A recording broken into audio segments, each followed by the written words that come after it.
No sean malitos, les invito a que anoten su nombre y número de matrícula, por favor, en la caja de comentarios para que después tome asistencia. Vamos a empezar. La vez pasada nos quedamos en que ya habíamos visto propiedades de los gases ideales, habíamos visto que algunos materiales presentan o expresan ciertas propiedades como reflejo eh, de poder generar o ganar energía térmica, precisamente por la transferencia de calor, ¿no? De un sistema más caliente a un sistema más frío, y que esa transferencia de calor va a suceder en el tiempo hasta que haya un equilibrio térmico, ¿no? Y eso es la aplicación directa de la ley cero de la termodinámica. Y recuerden ustedes que la ley cero de la termodinámica surge de estudiar precisamente que la energía se transfiere de alguna forma, en ese momento así decían, se transfiere de alguna forma del cuerpo caliente al cuerpo frío, y habría que identificar una función de estado que me permita medir esa transferencia de energía, ¿no? Y que eso le llamaron temperatura. Y entonces ahí fue cuando la temperatura se consideró una función de estado y que es una propiedad intrínseca. Perdón, es una propiedad intensiva. Ahora vamos a ver una aplicación más allá, y que ahorita lo vamos a ver como muy sencillo, pero es clave para los fenómenos de transferencia energética y que es clave para los balances de energía. Y todo yace precisamente con cantidad de calor. Bueno, de hecho ya habíamos visto algunas cosas aquí, ¿no? Primero conceptualizando que el calor, como es una manifestación energética, es un mecanismo de transferencia energética, pues tiene unidades de energía. Es obvio que debe tener unidades de energía porque es una manifestación de la misma. Entonces, cuando hablamos de calor, estamos hablando de una magnitud que tiene que tener unidades de energía. Ahora, yo pregunto, esta magnitud que estoy hablando aquí, el calor que resulta de la transferencia energética, ¿será una magnitud escalar o una magnitud vectorial? ¿Ustedes qué dirían?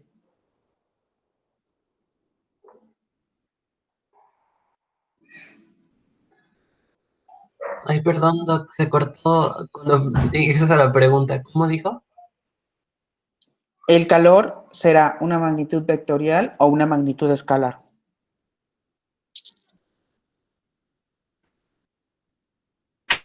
¿Escalar? Es escalar, es escalar, ¿sí? Como la energía misma, es escalar, no tiene una dirección. Entonces, bueno, y otra cosa, ¿será una función de estado o no será una función de estado? Sí, es una función de estado. No es una función de estado. El calor, recuerden ustedes que lo vimos en el experimento de la jarrita, ¿no? Teníamos una jarrita que contenía agua y otra jarrita que también contenía agua a la misma temperatura, pero una, al tener más masa, descongelaba más un cubo de hielo en igualdad de condiciones que la otra. Y con ese experimento aprendimos que a pesar de que las dos jarras estén a la misma temperatura, propiedad intensiva, el calor depende de la masa. Y como es una manifestación o un mecanismo de transferencia, no puede ser una propiedad.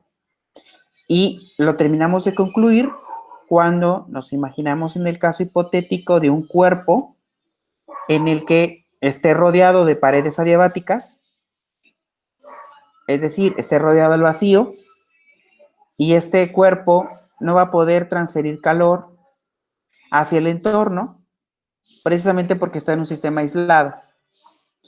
Y entonces, el calor no puede ser una propiedad, porque una propiedad no depende de las condiciones externas. Ustedes tienen cierta temperatura interna que es independiente de las condiciones externas. Si afuera hace mucho frío o hace mucho calor, ustedes van a mantener una misma temperatura interna.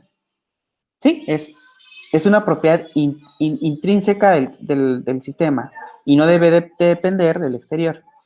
Así el calor en este caso, al estar rodeado por paredes adiabáticas, no se manifiesta. Eso quiere decir que no es una propiedad, es un mecanismo.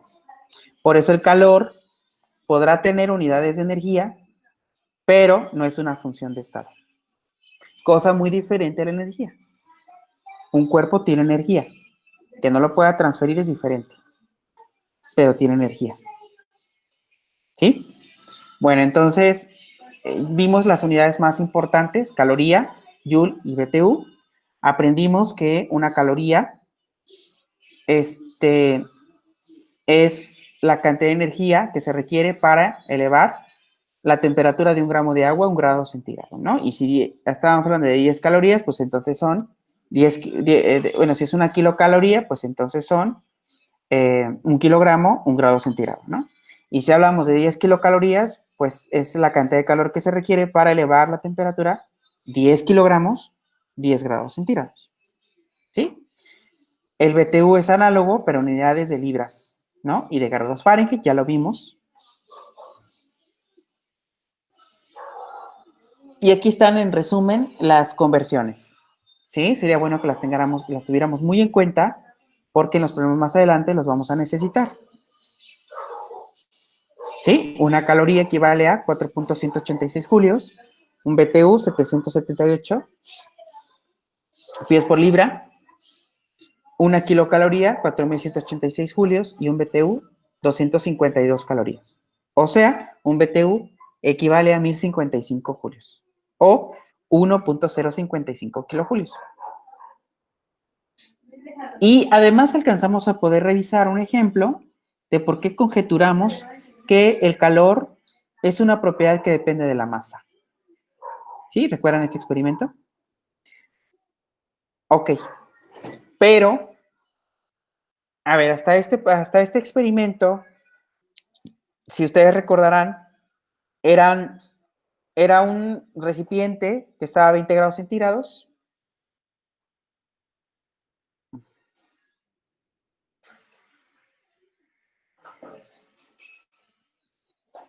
Era un recipiente que estaba a 20 grados centígrados. ¿Ok? Y al colocar una vela, aumenta su temperatura a 22 grados centígrados.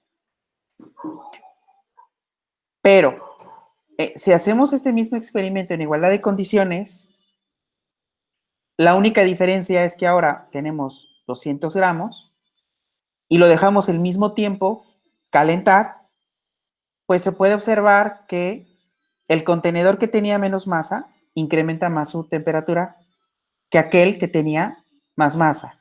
Entonces, la transferencia de energía que sucedió de la vela a este recipiente necesitó o depende de masa. Entre más masa, más energía se requiere para calentar el sistema. Creo que esto es claro. Con este experimento, si yo les dijera, bueno, a ver, ya entendemos algo, si usted calienta más el recipiente, pues más se eleva su temperatura. Podemos entonces medir la transferencia energética de la vela al recipiente y si yo les dijera que tendrían que ustedes deducir una ecuación matemática que me permitiera poder calcular la transferencia energética de la vela al recipiente, ¿qué pondrían en la ecuación? ¿Me pueden decir, por favor?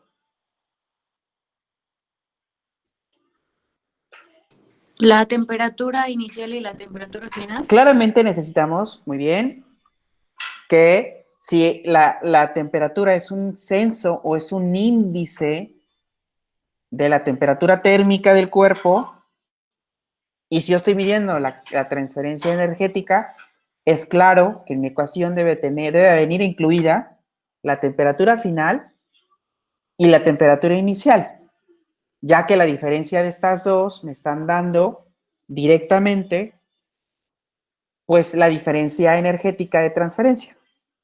Muy bien. Además de la temperatura, ¿qué otro factor debo tomar en cuenta? En este experimento, ¿qué otro factor tengo que El, tomar en cuenta? el volumen. Algo que es aparte del volumen. ¿Por qué no consideraría yo el volumen?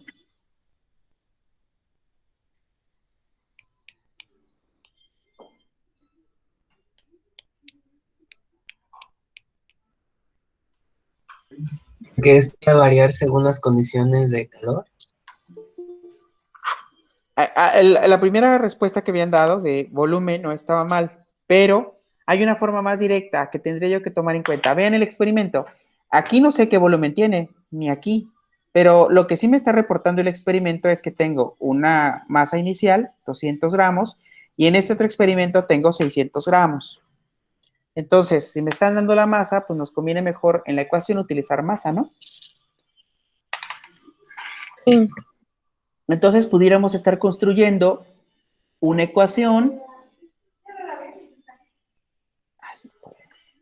Podemos estar incluyendo una ecuación, ¿verdad?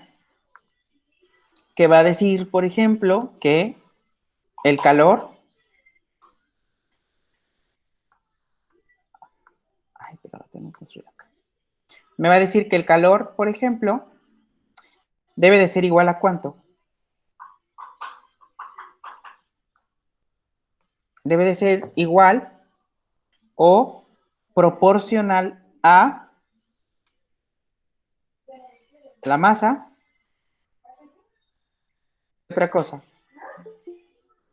Y ¿La la temperatura? diferencia de temperaturas, por ejemplo, puede ser T2 menos T1. A ver, ¿por qué alguien me puede decir si es correcto cómo puse la ecuación? ¿O tuvo que haber estado la masa de manera inversamente proporcional? Porque así como tengo la ecuación escrita, doy a entender que el calor es directamente proporcional a la masa. ¿Esto es correcto o es falso? Falso, porque a mayor temperatura sería, no, a mayor, ay, no, ya me confundí. Bueno, cuando la temperatura aumenta, la masa disminuye. Ah, espérate, ok. Pero estos son, bueno, aquí en este experimento, no, en este experimento, si ustedes observan un poco más a detalle, se pueden dar cuenta que solo se calentó el sistema, pero se está ignorando pérdidas de masa. O sea, aumentamos de 20 a 22 gramos. Perdón, de 20 grados centígrados a 22 grados centígrados. Quiere decir que no estamos teniendo una pérdida significativa de masa. A fines de hacer el experimento más simple, lo más simple posible, recuerden que termodinámica así es, para entender un fenómeno, por ejemplo, si quiero encontrar una ecuación que describa la transferencia de energía, me conviene suponer que la masa se mantiene constante, porque si yo la varío, la ecuación se complica. Entonces voy a suponer que no tengo pérdidas de masa. Simplemente caliento mi sistema de 20 a 22 grados centígrados. Y vamos a asumir que no tenemos pérdidas de masa. Mi pregunta la vuelvo a hacer. ¿Es correcto que el calor sea directamente proporcional a la masa o debe de ser inversamente proporcional a la masa? El calor es directamente proporcional a la masa, ¿no? El calor es directamente proporcional a la masa. De hecho, el experimento lo está mostrando. Fíjate, si tú le suministras el mismo calor, en esta apenas subió 2 grados, pero en esta subió 8 grados. Quiere decir que requerirás más calor conforme tengas más masa. Por eso el calor es directamente proporcional a la masa. Nuestra ecuación tuvo que haber estado escrita de este modo. Ahora, ¿el calor será directamente proporcional a la temperatura o inversamente proporcional a la temperatura?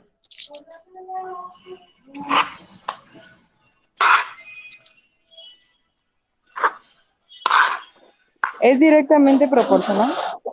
Es directamente proporcional. Entre más caliento al sistema, mayor temperatura me va a registrar. ¿Ok? Entre menos calor le suministro al sistema, menos temperatura voy a tener al final. Por lo tanto, el calor es directamente proporcional a la temperatura. Pero, ¿por qué puse T2 menos T1? ¿Le suena lógico eso? ¿O tuvo que haber sido T2 por T1? ¿O tuvo que haber sido T2 entre T1?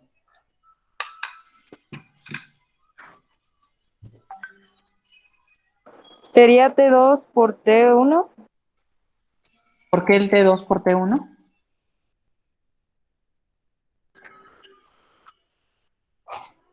Porque sería la temperatura final por la temperatura inicial. ¿Por qué? Am, mm, no sé cómo explicarlo. A ver, pues vean el experimento. ¿Qué es la temperatura? Presten atención al concepto. La temperatura es un índice de la cantidad de energía térmica que tiene un cuerpo. Entonces, si yo en este experimento, antes de transferir calor, mido la temperatura del sistema y observo que tiene 20 grados centígrados, quiere decir que esos 20 grados centígrados son el censo de energía térmica que tiene ese sistema. Ahora, le acerco el cuerpo caliente, que en este caso es la vela, lo dejo ahí un rato, retiro la vela y mido la temperatura del recipiente y observo que el índice de energía térmica que tiene el cuerpo es de 22 grados. El propósito es determinar cuánta cantidad de energía se transfirió del cuerpo del cuerpo caliente al cuerpo frío. Pero yo lo único que tengo son los índices de energía térmica que tenía el cuerpo antes y después de calentarlo. Si yo quiero conocer el mecanismo de transferencia de energía del sistema, ¿qué tengo que hacer? Pues tienes el índice antes y durante la transferencia de calor. Si tú quieres medir la transferencia de calor, ¿qué tendrías que hacer? Pues la diferencia de los índices antes y después del calentamiento. Si aumentó la temperatura, el sistema está ganando energía térmica. ¿Cuánto está ganando? Bueno, eso me lo va a decir el calor. ¿Cómo lo sabes? Pues eso va a depender de la masa del sistema que se está calentando por la diferencia de su temperatura final menos la temperatura inicial. ¿De acuerdo?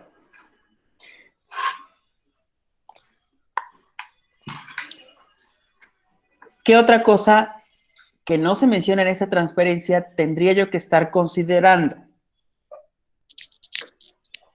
Ya incluí masa y ya incluí temperatura. ¿Qué me hace falta?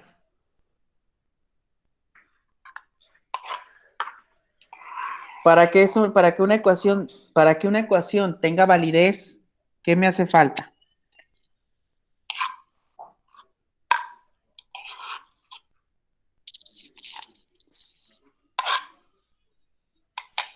¿Qué me hace falta?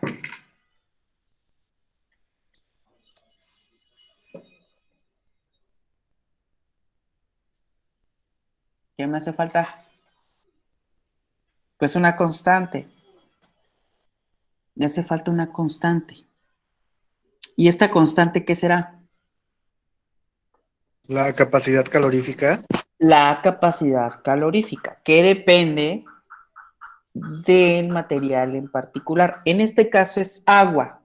Como utilizamos agua como referencia, pues ya conceptualizamos que una caloría es igual a incrementar, es la cantidad de calor que se requiere para calentar 1 grado centígrado, 1 gramo de agua. Entonces, ¿cuál es la capacidad calorífica del agua? 1. 1 caloría por gramo por grado centígrado. Y en base a esta referencia, entonces otros materiales se van a calentar más o menos según la referencia a agua. Entonces, cada material tendrá una propia capacidad calorífica, que es un censo que me dice qué tan rápido un cuerpo se calienta o qué tan rápido un cuerpo se enfría.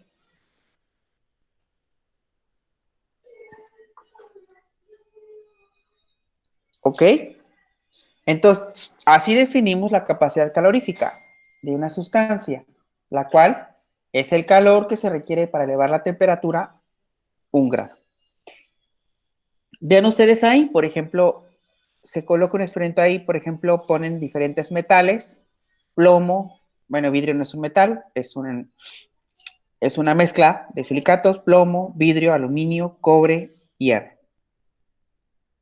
¿Ok?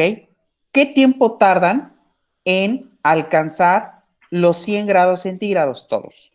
Vamos a pensar que se hace el experimento, todos tenemos, vamos a suponer que todos los tenemos como en balines, el mismo diámetro, misma masa, mismo todo, para que los podamos comparar. Todos los parámetros tienen que ser iguales, si no, no tendría sentido.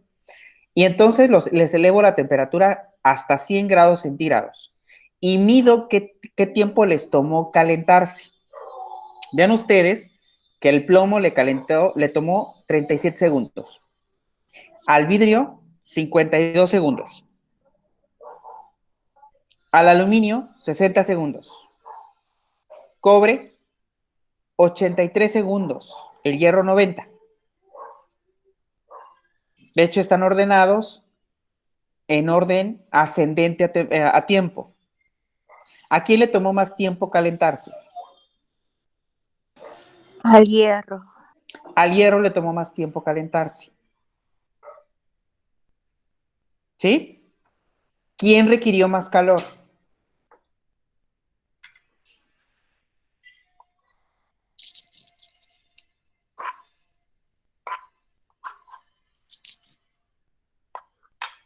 ¿El hierro? El hierro. ¿Sale? Porque en principio a todos se les está suministrando el mismo calor, pero a unos les tomó más tiempo alcanzar los 100 grados centígrados que a otros. ¿Ok? Esa es la capacidad calorífica. Ahora, una vez que los balines están totalmente calientes, a 100 grados centígrados, todos ellos se colocan en la parafina. ¿Qué es la parafina? La parafina es un material sólido, es un alcano sólido, plastificado, pero que es muy permeable. Entonces lo que se hace allí, ok, pone usted los balines, plomo, vidrio, aluminio, cobre, hierro, todos están a 100 grados centígrados, todos ellos. Y lo que haces es que, ok, voy a poner todos, por ejemplo, en nuestra parafina. Imagínense que la parafina actúa es como del material de una vela. Ok, nada más que ahora imagínense que está plastificada. Ahora ustedes ponen a estos balines, ya sea de plomo, vidrio, aluminio, cobre o hierro, a 100 grados centígrados. Y van ustedes a observar que no todos deshacen o funden la parafina. ¿Por qué? Aquel que funde la parafina, ¿están de acuerdo? Que se van a caer. Por ejemplo, el hierro. Al primer contacto con la parafina, ¿qué va a pasar? Se cae. Quiere decir que fundió a la parafina y se cayó. El cobre, vean ustedes, va detrás del hierro. El aluminio, ok, después de cierto tiempo, empieza a fundir la parafina. El vidrio, pues todavía no alcanza a fundir perfectamente la parafina, en tanto que el hierro ya se cayó. Y ven al plomo.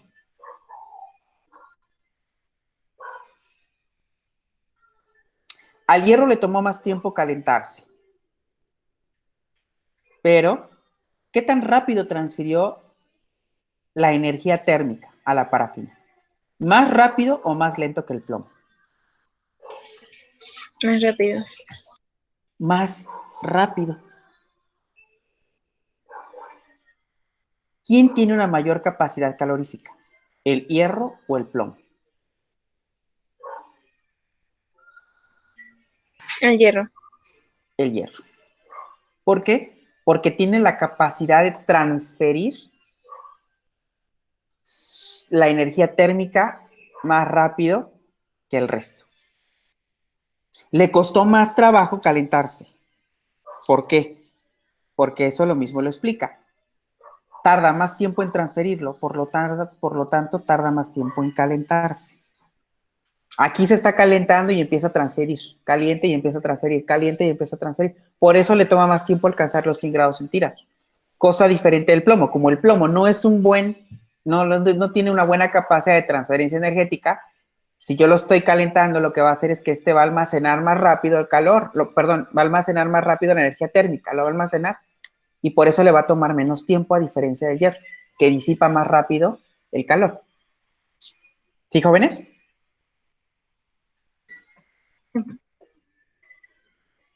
Bueno, entonces viene la capacidad calorífica específica. Ya cuando hablamos de capacidad calorífica específica es porque tiene que ver específicamente con el material en cuestión, ¿sí? Y entonces ya lo podemos definir del siguiente modo. La capacidad calorífica específica de un material es la cantidad de calor necesario, fíjense, es la cantidad de calor necesario para elevar la temperatura de una unidad de masa en 1 gramo. ¿Cómo podemos definir a la capacidad calorífica? Bueno, pues es el cociente entre el calor requerido para incrementar cierta unidad de masa, 1 grado, entre la masa del material por la diferencia de temperaturas. O bien, podemos calcular el calor de la transferencia energética, como del plomo, por ejemplo, del hierro, y va a ser igual a la ecuación que estábamos deduciendo arriba. Es directamente proporcional a la masa por la constante, que es la capacidad específica, por delta T. ¿De acuerdo? Ahora, aquí ya estamos hablando de otras cosas, porque la capacidad calorífica es que depende también del material, pero también depende de la fase en la que se encuentre el material. Vean ustedes. Por ejemplo, el agua tiene una capacidad calorífica específica de 1 caloría por gramo por grado centígrado. Y aquí están sus equivalentes, ¿no? O puede ser un BTU por libra, por grados Fahrenheit, o 4.186 julios por kilogramo por Kelvin. ¿Ok?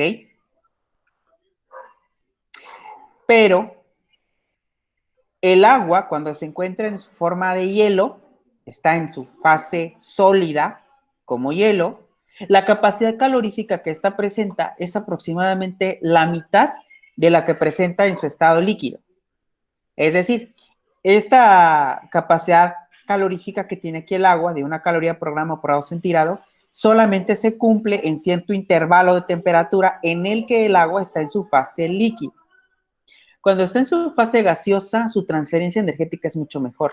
Y cuando está en estado líquido, en estado sólido, disminuye. Por ejemplo, en estado sólido creo que está en 0.550 y tantos calorías por gramo por grado centígrado. ¿Sí? Entonces, no nada más nos vamos a confiar estrictamente el material, sino también vamos a verificar la fase en la que se encuentre el material. Vean ustedes, por ejemplo, la diferencia del cobre. El cobre tiene una capacidad calorífica de 0.094 calorías por gramo por grado centígrado. O sea, es mucho menor que la del agua. Aquí mi pregunta es, ¿quién transfiere más rápido la energía, el agua o el cobre?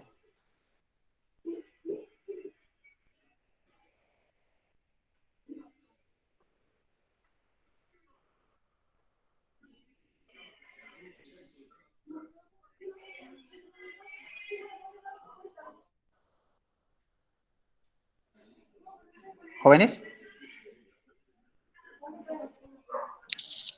O bueno, se las voy a plantear de manera diferente. ¿A quién tendría yo que proporcionarle más calor para incrementar 1 grado centígrado un gramo de material? ¿Al agua o al cobre? Al agua. Al ¿Al agua. agua? El agua me tomaría una mayor inversión de energía a diferencia del cobre. Bien. Ahora vamos a hacer un ejercicio chiquito. Vean ustedes. ¿Cuánto calor se necesita para elevar 1 kilogramo de agua de 0 grados centígrados a 100 grados centígrados? Pues tenemos todo y ya sabemos que el calor va a ser igual a la masa por la capacidad calorífica específica por la diferencia de temperaturas. O sea, T2 menos T1. Tenemos la masa de 1 kilogramo, que no es otra cosa más que 1000 gramos. Y recuerdo que el agua, vean ustedes, su capacidad calorífica específica es de 1 caloría por gramo por grado centígrado. Y acuérdense que habíamos dicho que las constantes son las que gobiernan la conversión de unidades. Si aquí lo estoy manejando en gramos, pues conviene que entonces la masa original que está en kilogramos la expresemos en gramos para homogenizar unidades. Y ya con esto puedo perfectamente calcular el calor. ¿Cómo me quedaría? Pues calor sería igual a los 1000 gramos multiplicado por 1 caloría por grado centígrado por T2 menos T1. Pero otra vez, aquí la constante está en grados centígrados, así que no habría ningún problema si manejo los términos en grados centígrados. ¿Ok?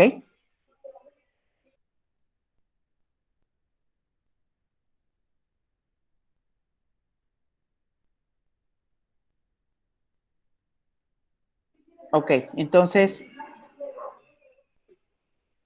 la delta T tendría que estar expresada como 100 grados centígrados menos 0 grados centígrados. Por lo tanto, delta T sería igual a 100. Entonces, la cantidad de calor sería igual a 1000 gramos por 1 caloría por grado centígrado por 100. Y la respuesta directa nos la estarían dando en calorías. Porque aprendimos que el calor está expresado en unidades de energía. Y si la constante, en este caso la capacidad específica, está expresada en calorías, el resultado tendrá que ser en calorías. ¿Cuánto nos da? Profesor, ya se movió la pantalla.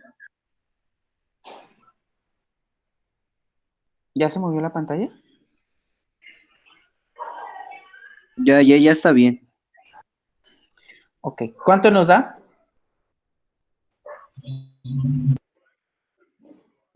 ¿100.000 calorías? ¿Cuánto nos da? ¿Cuánto nos da?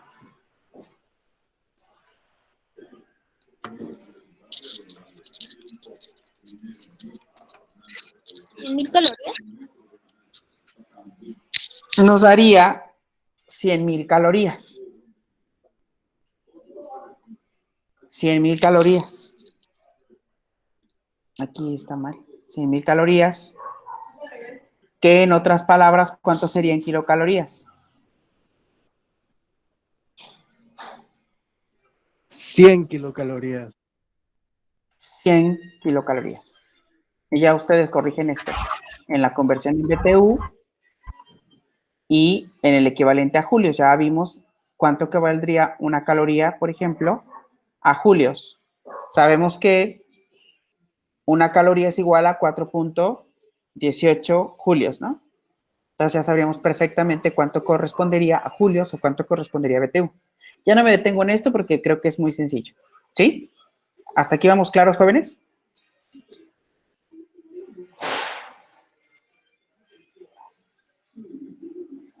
¿Jóvenes? Sí. Sí, doctor. Ok. Bueno, este es un procedimiento como que yo siempre coloco cada vez que tengamos que leer. Hay que ser muy cuidadosos, hacer bien claro el bosquejo, porque te vamos a hacer cosas más complicaditas. Un poquito, la verdad es que es muy sencillo. ¿Sí? Y siempre hay que tener muy en claro lo que vamos a determinar, cuál es el propósito del problema y qué es lo que nos está, qué ley, qué fórmula, qué ecuaciones, qué constantes son las que nos van a ayudar para resolverlo. Muchas veces, o bueno, en mi caso, por ejemplo, que es aplicación de problemas, casi nunca aplico formulazos, casi siempre son ecuaciones que las tienen que deducir ustedes o tienen que llegar a una nueva ecuación para poder resolver el problema, de lo contrario no se puede. Más van a ver más adelantito, ahorita nos vamos a divertir. Bueno, a ver, vamos a ver, por ejemplo, este otro. Una taza de cobre, fíjense, una taza de cobre de 500 gramos se llena con 200 gramos de café. ¿Sí? ¿Cuánto calor se requirió para calentar la taza y café de 20 grados centígrados a 96 grados centígrados? ¿Cuánto calor se requirió? Bueno, vamos a dibujar el bosquejo. Por ejemplo, yo puedo imaginar que tengo aquí una taza de cobre. La taza de cobre pesa 500 gramos y la lleno con café. ¿Ok? Y la cantidad de café que tengo en pesos son 200 gramos. ¿Cuánto pesa el sistema en total? 700 gramos. 700 gramos. Bueno, entonces la pregunta es, ¿cuánto calor requiero para calentar tanto la taza como el café, o sea, el contenido de la taza, desde los 20 hasta los 96 grados centígrados? Bueno, ¿qué necesito? Para resolver el problema, ¿qué necesitamos? Ya tengo las masas. ¿Qué otra cosa necesito? Necesito las constantes. Constantes. La capacidad. Exactamente. Necesito las constantes. También ya tengo las temperaturas de 20 a 96. Y necesito las constantes porque las constantes son las que me van a decir las unidades con las que voy a estar jugando. Como aquí el problema no me está indicando en qué unidades tengo que expresar el calor, pues se me hace más fácil expresarlas en las constantes, en las capacidades caloríficas. ¿Sí? Entonces, en esto sabemos que vamos a tener, aquí es algo que parece bobo, pero realmente es importante. Si voy a elevar la temperatura de 20 a 96 grados centígrados, ¿qué significa esto? Que voy a tener una ganancia o una pérdida energética.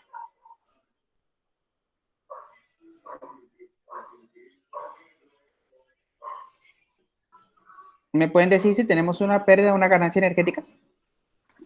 Una Depende ganancia. de cómo lo veas. Si lo estás viendo para el sistema, entre el sistema y el café, o sea, el sistema, que es la taza y el café, están ganando energía térmica. Pero el universo está perdiendo energía térmica. ¿Sí? ¿Por qué? Porque el universo es el que está cediendo calor a la taza. Ahora, ¿cómo le harían para resolver el problema? Ahí abajito, en la parte final, ya están los datos. El cobre tiene una capacidad de 390 julios por kilogramo por grado centígrado.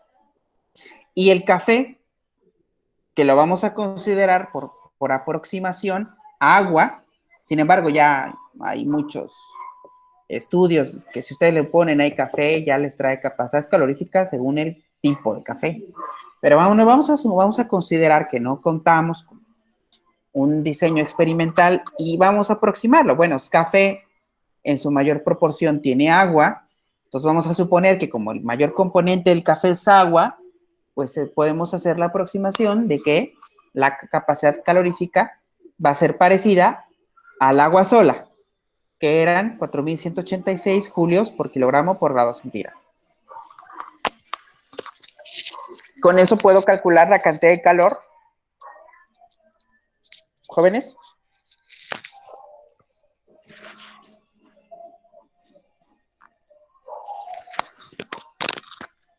¿Jóvenes?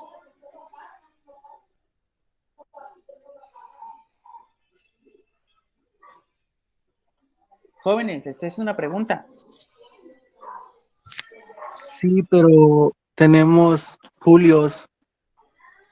Yo opino, no sé, pero creo que hay que hacer conversiones ¿Qué conversiones?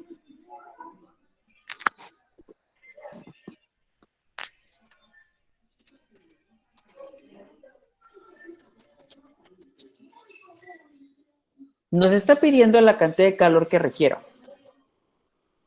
No me especifica la unidad. Entonces puedo expresar el resultado en julios, no hay ningún problema. Julios es una unidad de energía. La masa me había dicho que eran 200 gramos y 500 gramos. En otras palabras, 0.2 y 0.5 kilogramos. Ahí está la conversión a kilogramos. Y las temperaturas me las está manejando en grados centígrados, tal cual está expresado en las constantes. Pero aquí algo importante que tenemos que tomar en cuenta es que nos están pidiendo la cantidad de calor que se requiere para incrementar de 20 a 96 grados tanto la taza como el contenido de la taza. Entonces necesitamos dos calores por calcular. El calor que requiere la taza y el calor que requiere el café. Y la suma de los dos calores me va a dar el calor total. Esto sí lo puedo hacer porque aprendí que el calor es un mecanismo de transferencia que depende de la masa.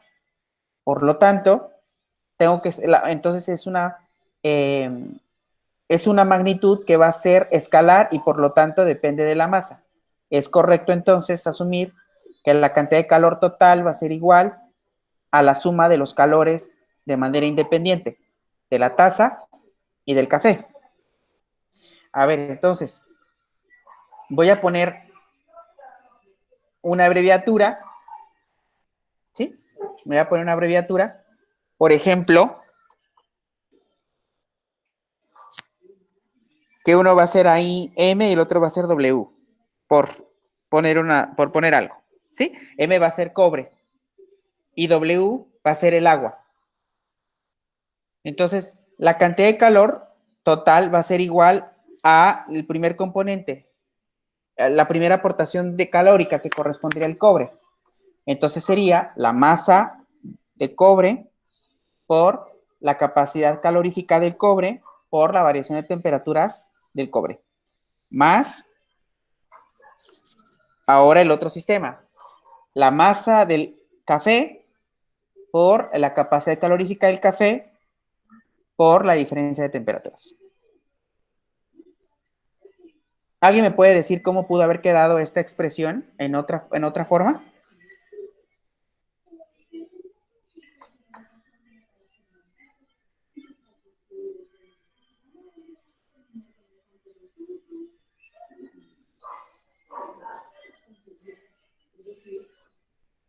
¿Cómo pudo haber quedado, jóvenes?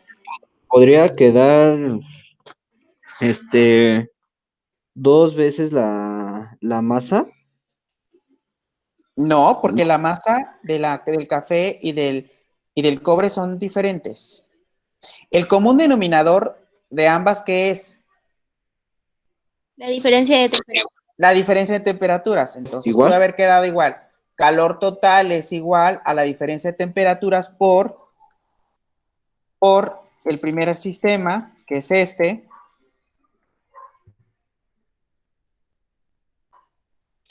más el siguiente sistema, que es este.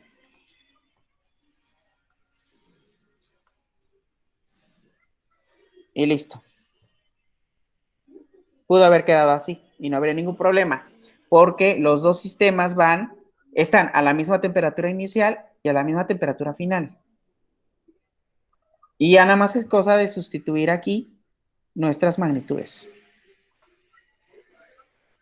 Ok, ya si sustituyo, por ejemplo, si hago el análisis en un caso particular para el agua, aquí está.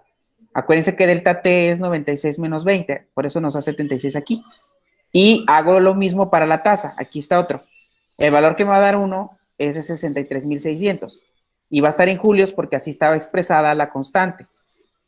Y la tasa, 14,800, igual va a estar en julios porque así estaba la constante. Estos dos calores los puedo sumar porque ambos están en igualdad de unidades. Por eso el calor total sería igual ¿a cuánto? Pues a 78,400 julios. Que es lo mismo expresar esto en 78.4 kilojulios. ¿Sí quedó claro esto, jóvenes? Sí. Ok, entonces No. podemos conocer la cantidad de calor que requiere un sistema si este sistema está compuesto de dos o más sustancias o dos o más materiales diferentes. Ahora,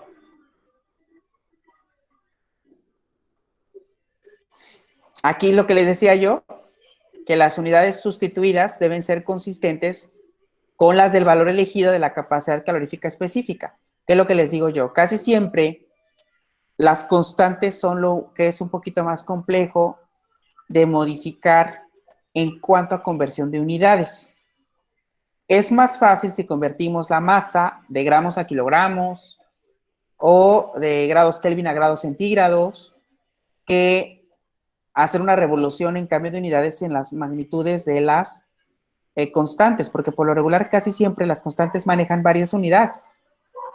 Entonces, el resultado lo va a gobernar la constante. Y ya una vez que obtengas el resultado, por ejemplo, en julios, pero si yo te lo pedía en calorías, pues ya al final el resultado es más fácil que lo transformes de caloría, de julios, por ejemplo, a calorías. Pero no lo haces directamente en la unidad, porque es más probable que te equivoques en las constantes que en resultados más directos.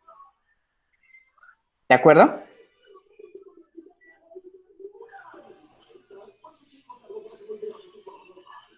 Ok. Ahora, algo importante que tenemos que aprender aquí, que es base del balance de energía, es que debemos de conceptualizar que la energía se conserva. ¿Podrá la energía transferirse de un sistema caliente a un sistema frío? Pero no hubo pérdidas de energía. No hay eliminación de energía o ganancia de energía. ¿Sí? La energía no se crea ni se destruye, solo se transforma. ¿Sí? Y cuando no hay una transformación de energía, entonces la energía de entrada debe ser igual a la energía de salida. ¿Sí? Si yo perdí calor, debe de ser igual al calor ganado por otro sistema. Si un cuerpo ganó calor, es porque otro cuerpo perdió calor. Si un cuerpo perdió energía térmica, es porque otro lo ganó. Tal que la suma de todas estas pérdidas y todas estas ganancias me tiene que dar lo mismo. Y ese es el principio de la conservación de energía y es base para los análisis de balance de energía. ¿Sí, jóvenes? Sí. Ok. Ahora, por ejemplo,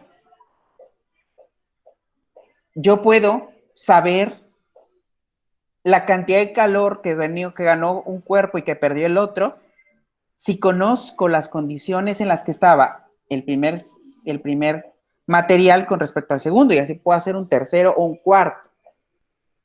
Vamos a ver, por ejemplo, este ejemplo. Un puñado de perdigones de cobre. El perdigón está aquí en la imagen. Vean, o sea, digámoslo así, son piedritas de cobre muy calientes. Están a 90 grados centígrados. Imagínense, tenemos unas piedritas de cobre que están a 90 grados centígrados. Por eso ahí se ponen como que al rojo, porque están muy calientes. Y luego, imagínense, tienen estas piedritas y ustedes lo que hacen es que las sueltan en 80 gramos de agua, pero que están a 10 grados centígrados. O sea, tienes agua a 10 grados centígrados y sueltas estas piedritas que estaban a 90 grados centígrados. ¿Qué podemos inferir ahí? ¿Qué va a pasar? ¿Quién transfiere energía? El perdigón. El perdigón transfiere energía. ¿Y quién gana la energía? El agua. El agua. ¿Quién va a elevar su temperatura? El agua. El agua. ¿Quién va a disminuir su temperatura? Los perdigones. Los perdigones. ¿Cuánto aumenta el agua de temperatura y cuánto desciende de temperatura el perdigón? como estamos haciendo que hay una conservación de energía, si hay una conservación de energía, tiene que haber un equilibrio térmico. Al haber un equilibrio térmico, la temperatura final del sistema debe de ser la misma para el perdigón que para el agua. A esa temperatura se le llama temperatura de equilibrio. Aquí en el problema, por ejemplo, si yo pongo esos perdigones a 90 grados centígrados y los suelto en el agua y los dejo en equilibrio térmico, después de un tiempo voy a observar que el termómetro va a dejar de cambiar y va a mantenerse a una lectura estable a 18 grados centígrados para este caso en particular. Un ejemplo hipotético, 18 grados centígrados. Quiere decir que a 18 grados centígrados está tanto el agua como el perdigón. Entonces, el agua aumentó 8 grados centígrados. ¿Y el perdigón perdió cuántos?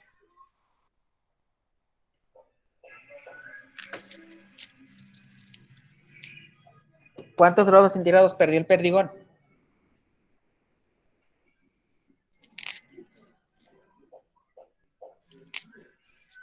Pues 72. 72. Pues 72.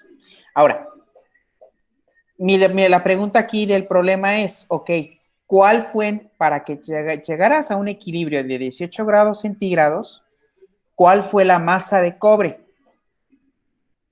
O sea, en masa, ¿cuánto representaban estos perdigones? ¿Podemos saberlo? Sí, por el principio de conservación de energía. Para poder resolver este problema, ¿qué necesitamos? Bueno, es claro que nos hace falta la masa del perdigón, que es el propósito del problema. Pero, ¿qué tenemos? Tenemos la masa del agua. ¿Qué otra cosa tenemos? La temperatura final del agua y la temperatura inicial del agua. Y como es agua, yo ya conozco la capacidad específica. Entonces, para el agua no habría ningún problema, ya tenemos todo. Para los perdigones de cobre, tenemos también la temperatura final, tenemos la temperatura inicial y pues podemos acceder fácilmente a la capacidad calorífica del cobre. De hecho, están aquí abajo. La del agua, 4.186 julios por kilogramo por grado centígrado, ya lo conocemos. Y la del cobre, 390 julios por kilogramo por grado centígrado.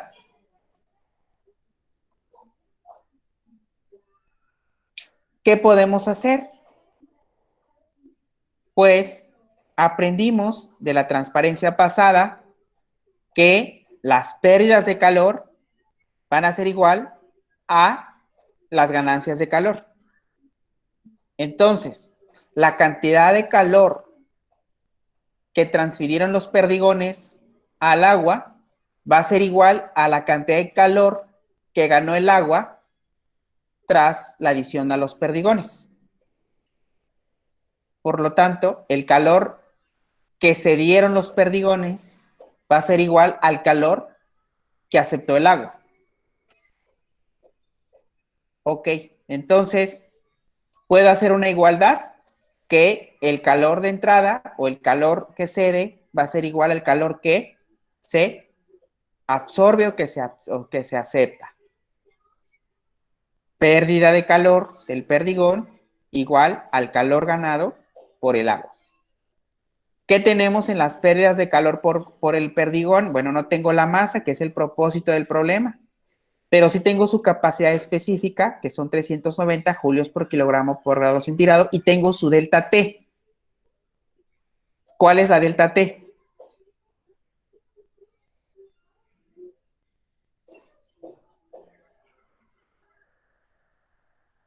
La resta de los grados centígrados. Exactamente, solo aquí tienen que tomar en cuenta algo, bueno, ahorita les voy a comentar. Ahí está, dejemos lo que se restan las dos temperaturas. Le voy a poner aquí en rojo, no, voy a poner aquí la letra en otro color para que me acuerde de decírselos ahorita. Ahora, esto va a ser igual a la masa del agua, que ya la tenemos, ¿no? Era 80 grados por la capacidad específica del agua, que era, pues aquí está, 4.186 julios por kilogramo por grado centígrado. ¿Y qué tengo ahorita? Otra vez la diferencia de temperaturas. ¿Qué diferencia de temperaturas?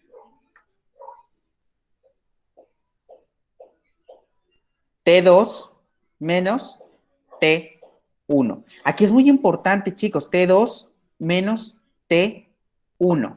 ¿Quién es T2? La temperatura final. Exactamente. La temperatura final es T2, 18 grados, menos T1, 10. Fíjense, T2 menos T1. ¿Y entonces por qué aquí aparece al revés? Si la temperatura final para el perdigón también tuvo que haber sido 18, ¿por qué aparece al revés? Bueno, aquí sucede una cosa matemática. Si ustedes seguían por la lógica, debieron haber puesto 18 menos 90, porque la temperatura final es de 18. Se supone que aquí el perdigón se enfrió. Pero si ustedes hacen esto, a la hora de querer hacer los cálculos, les va a salir una cantidad absurda, precisamente porque estas deducciones físicas no se compaginan con la lógica matemática. La lógica matemática te dice, si tú pones algo más pequeño y lo restas a algo más grande, el resultado te va a dar algo negativo. Y si ese negativo lo quieres despejar, se refleja en una suma o en una resta. Entonces te va a exagerar o subestimar el valor que tú quieres, que tú pretendes calcular. No te va a dar, matemáticamente esto no te va a dar, aunque físicamente tenga todo el sentido del mundo. Entonces lo que se recomienda aquí es que cuando se trate de los equilibrios térmicos de conservación de masa, lo que se hace es que vamos a colocar la cantidad más alta de temperatura menos la más baja. Esto es para que nada más evitemos el artefacto de resta y suma que nuestra lógica de matemáticas nos dice. Por eso aquí ponemos el valor más alto menos el valor más pequeño. Aquí no habría ningún problema porque se supone que el agua se está calentando. Solo se aplica cuando los sistemas se están enfriando, no cuando los sistemas se están calentando. ¿De acuerdo, jóvenes? Sí. Sí. Ok. Bueno, entonces ya tengo las ecuaciones matemáticas. Lo único que me falta, pues, es introducir los valores. Para poder introducir los valores ya me aseguré que todo está homogéneo. Mira, la capacidad calorífica del agua tiene las mismas unidades que el cobre, ¿ok? Entonces, me conviene, si aquí está en kilogramos, me conviene ir pasando esto que está a 80 gramos a kilogramos. O sea, acuérdense que las unidades de las constantes son las que me rigen, ¿sí? Pero es importante que esta constante tenga las mismas unidades que la otra, si no, esta igualdad no se satisface. Ok. Bueno, entonces ahora, siguiendo con esta lógica, pues ya puedo colocar todos los valores que no tenía, perdón, que tenía en el problema y simplemente coloco la variable que desconozco, lo que quiero saber, que era la masa del perdigón. Entonces, si se dan cuenta que, bueno, respetamos las unidades, son iguales, grados centígrados, grados centígrados. Este ya el resultado de la diferencia de las delta T, 18 menos 10 y 90 menos 18 respectivamente. Y vean ustedes que ya ahora aquí ya se hizo la transformación de gramos a kilogramos para que tenga homogeneidad con la constante. Entonces, ya lo único que tengo que hacer es resuelvo esta cosa de matemáticas y luego lo divido entre esta cosa que está acá, del otro extremo. El producto de lo de aquí arriba, el resultado de lo de aquí arriba me da 2.679. Kilogramos con kilogramos se me va, grados centígrados con grados centígrados se me va y me queda nada más Julio. Y esto va a estar dividido por el producto de esto que está aquí. 390 por 72 nos da 28.080. Pero como está multiplicando a m y el propósito es despejar a m para saber la masa, pues esto pasa dividiendo, ¿no? Entonces quedaría un cociente. Y ya esto nos daría 0.0954. Dado que tenemos julios arriba y julios abajo, ¿sí? Y esto por una mera inversión de unidades, pues ya me quedaría kilogramos aquí. El resultado es lógico, está expresado en kilogramos. Todo estaba para que sea expresado en kilogramos. Que en gramos, pues se equivaldría a recorrer, ¿no? De gramos a kilogramos, pues 3 ceros a la izquierda. Entonces esto nos daría 95.4 gramos. ¿Sale? Eso es la cantidad de masa que se requiere de perdigones de cobre para incrementar 8 grados centígrados los 80 gramos de agua. ¿Sí quedó claro esto, jóvenes? Sí. Primera pregunta. ¿Se necesitó más masa o menos masa que el agua? Pues no, porque el calor depende de la... Al final necesitamos más masa de cobre, vean ustedes, ¿no? ¿Y por qué necesitamos más masa de cobre? Porque su Porque capacidad calorífica es es menor que la de la... mucho menor, exactamente, porque la capacidad calorífica del cobre es mucho menor, mucho menor. Ahí lo que tendría yo que haber puesto a lo mejor, si quiero, si no tengo, si puedo elegir algún metal, pues lo que voy a ver es quién tiene una mejor capacidad, una mayor capacidad para introducir menos masa.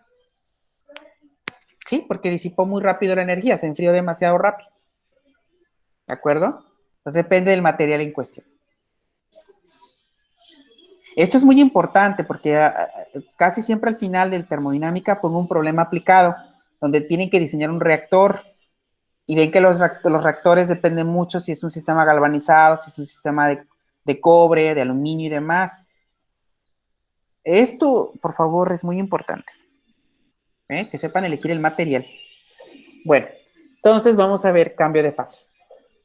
No nada más, bueno, en el caso anterior, jóvenes, era muy fácil poder hacer este tipo de experimentos porque si se dan cuenta, el perdigón nada más se enfrió, pero no cambiaron sus propiedades físicas, ¿no? Salvo el que se enfrió. Pero en el agua ven ustedes que tampoco se ignoró, ¿no? O sea, aumentaste 8 grados centígrados, pero estabas asumiendo que no tenías pérdidas de ningún tipo.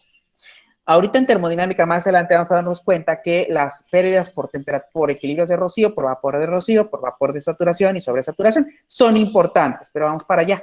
Ahorita, para fin de estar adentrándonos a los conceptos de transferencia de calor, pues necesitamos primero hacer, les digo, suposiciones idealizadas en las que no tenemos un problema muy grave, como pérdidas. Ahora, pero algo muy importante que sucede es que parte de los mecanismos de transferencia de calor o ganancia de transferencia de calor implica un cambio de fase. Entonces aquí estamos hablando de otras cosas, porque al haber un cambio de fase estamos haciendo una transición de, por ejemplo, sólido a líquido o líquido a su fase gaseosa.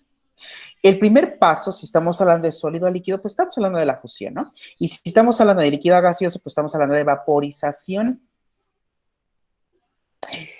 Esto es muy importante que lo entendamos porque muchas veces la energía que se le está suministrando al sistema es tal o lo suficiente como para vencer la energía de cohesión o la energía reticular que se forma en una red cristalina como la que se puede apreciar en un sólido. Un sólido tiene moléculas empaquetadas, que podrá ser amorfo o no, cristalino o no, las moléculas tienen cierta estructura. A eso se le llama red cristalina. Y a la energía asociada a esa red se le llama red reticular.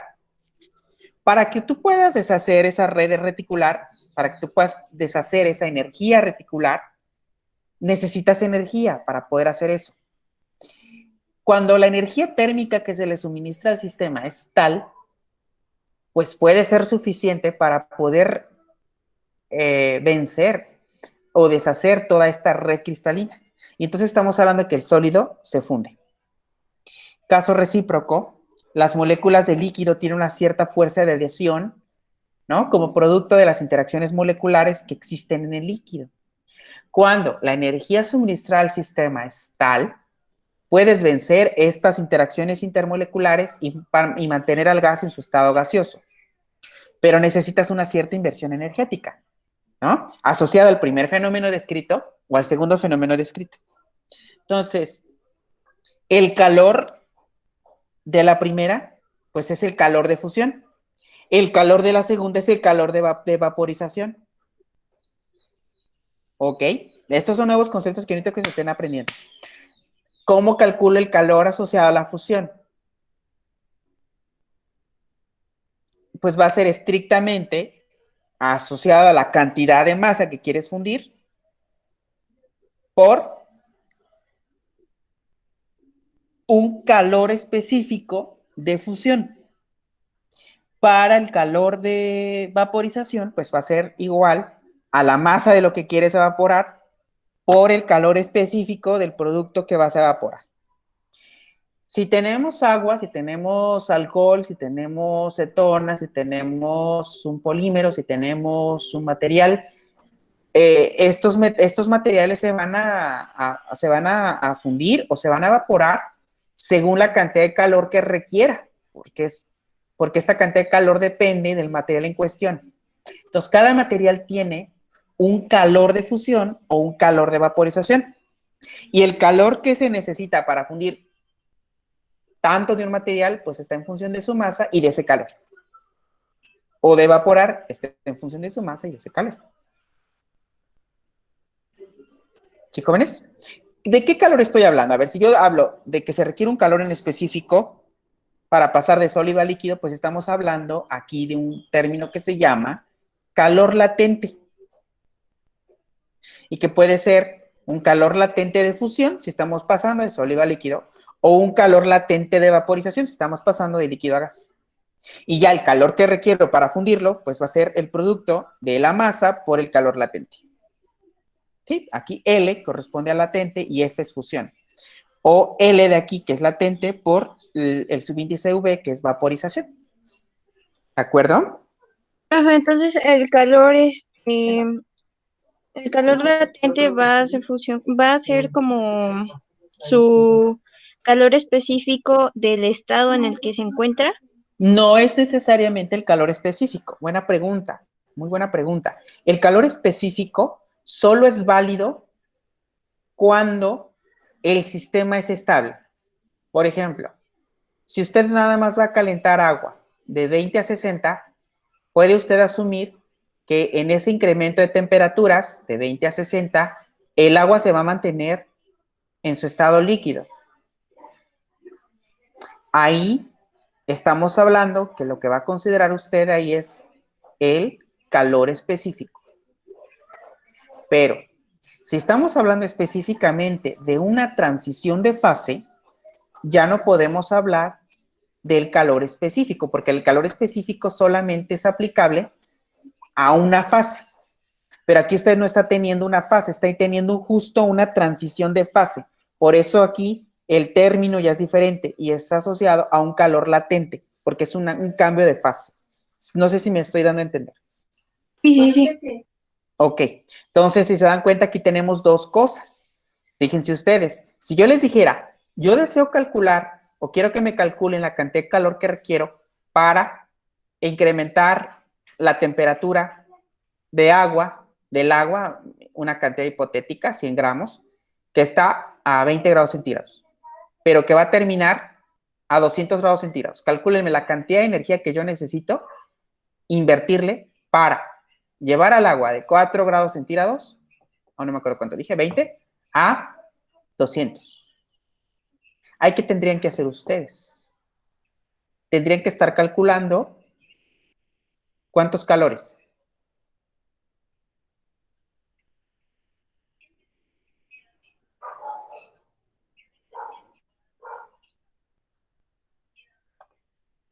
Pues tendríamos que estar calculando, ¿cuántos? Sería el de su masa y tomando en cuenta también su calor latente. Bueno, ese es uno. Primero lo que tendríamos que hacer es analizar el problema por partes. Por partes. A ver, ahí por ejemplo el agua está partiendo de 20 grados centígrados. Por lo tanto, el agua va a incrementarse, va a ir incrementándose conforme le estoy adicionando energía, va a ir incrementándose de 20 hasta llegar a los 100 grados centígrados. ¿Por qué a los 100? Porque a los 100 hay un cambio de fase. Entonces, primero tendríamos que calcular el calor de los 20 a los 100, ocupando la capacidad calorífica en estado líquido del agua, que es 1 caloría por gramo por grado centígrado. Luego, lo que tendríamos que hacer es ahora después calcular, como bien dijiste, el calor de vaporización. Y ya una vez que todo el gas, todo el agua líquida esté en su estado de vapor, va a estar hasta en ese punto a 100 grados centígrados. Pero yo dije claro que quiero que el agua llegue a 200 grados. Entonces, ¿qué me hace falta calcular allí? Ya tengo el calor de 20 a 100, ya tengo el calor de vaporización, ¿qué me hace falta?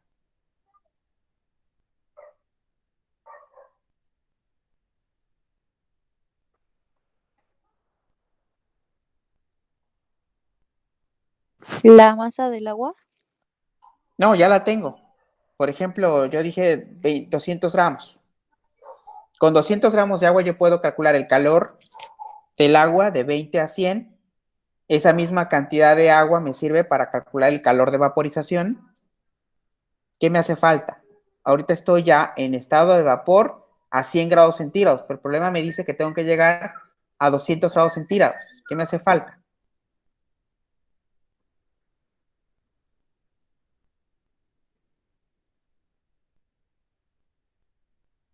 Pues me hace falta calcular el calor de los 100 grados centígrados a los 100 grados centígrados en fase gaseosa.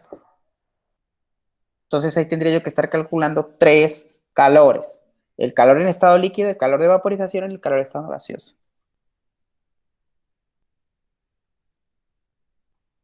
Bueno, entonces esto es muy importante y aquí les decía yo, vienen dos definiciones muy importantes, calor latente de fusión y calor latente de vaporización, que son valores que ya están establecidos, les digo, lo pueden ustedes hacer experimentalmente, pero ya muchos de ellos se encuentran en tablas y algunos son específicos para lo que estamos analizando en particular. Hay veces que, por ejemplo, yo les puedo decir que calculen el cambio el calor total, por ejemplo, del alcohol. Entonces, ahí necesitamos pues que nos proporcionen el calor latente de fusión, si es que aplica, para el alcohol y el calor latente de vaporización.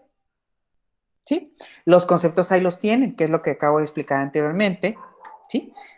¿Sí? En el caso, por ejemplo, de la fusión de una sustancia, pues es la cantidad de calor que yo requiero para que una sustancia en estado sólido pase en estado líquido, ¿sí? A su temperatura de fusión. Y en el calor latente de vaporización es la cantidad de calor que requiero para que una sustancia pase de su estado líquido a su estado de vapor en la temperatura de ebullición. ¿Ok?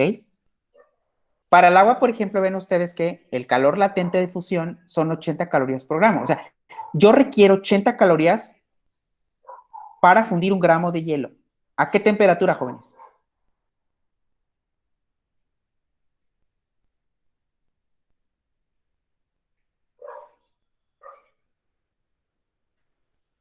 Jóvenes, ¿a qué temperatura?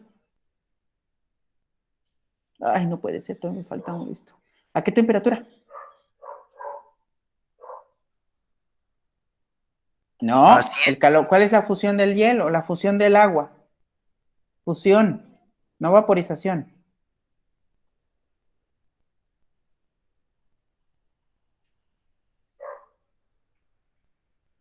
La fusión del agua se da a 0 grados centígrados, ¿no?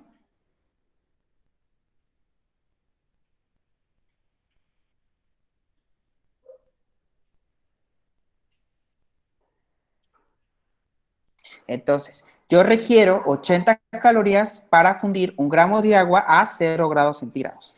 El calor latente de vaporización es, en este caso para el agua, se requieren 540 calorías para evaporar 1 gramo de agua a 100 grados centígrados. Vamos a ver, por ejemplo, el caso de un cubito de cobre. Fundir un cubito de cobre. Sí, vean, para que yo pueda fundir un cubo de cobre, el calor latente de fusión del cobre, porque está en estado sólido, lo vamos a pasar en estado líquido, el calor latente de fusión del cobre son 134 kilojulios por kilogramo. ¿Qué cantidad de calor requiero para fundir 2 kilogramos de cobre? ¿Me pueden decir? Pues recordamos que el calor va a ser igual a la masa del material por el calor latente de fusión. Entonces, ¿qué tendríamos que hacer? Pues multiplicar los 2 kilogramos del cubo de cobre por el calor latente de fusión del cobre, 134 kilojulios por kilogramo. Entonces ahí su fórmula está mal, ¿no? Porque puso la masa por el calor latente de vaporización. Calor latente de vaporización. Ajá, pero no acaba de decir que es por Ah, de sí, fusión. claro, aquí está mal mi fórmula, discúlpenme, es Esta es, disculpen, es fusión. Fusión, ¿sale? Gracias por la observación. Mira, aquí ya está, fusión. Entonces, ¿cuánto nos da? Pues sería multiplicar los 2 kilogramos. Aquí pudieron haber ocupado la fórmula directa, porque el calor latente de fusión está expresado en kilogramos por calorías, perdón, kilojulios por kilogramo. Entonces, aquí pudo haber sido 2 por 134, y ya nos hubiera dado la respuesta más directa, 268 kilogramos. ¿Ok? Eso es lo que necesitamos para fundir un cubo de cobre de 2 kilogramos para pasarlo de su estado sólido a su estado líquido. ¿A qué temperatura? Pues a la temperatura de fusión del cobre. En este caso, 1040 grados centígrados. Eso es muy importante. ¿Sí quedó claro, jóvenes? Sí. Ok. Ahora vamos a ver, por ejemplo, este. ¿Cuánto calor se necesita para convertir 10 gramos de hielo? Fíjense ustedes. 10 gramos de hielo a menos 20 hasta 100 grados centígrados. ¿Cuántos equilibrios tengo que calcular? A ver, a grosso modo, díganme.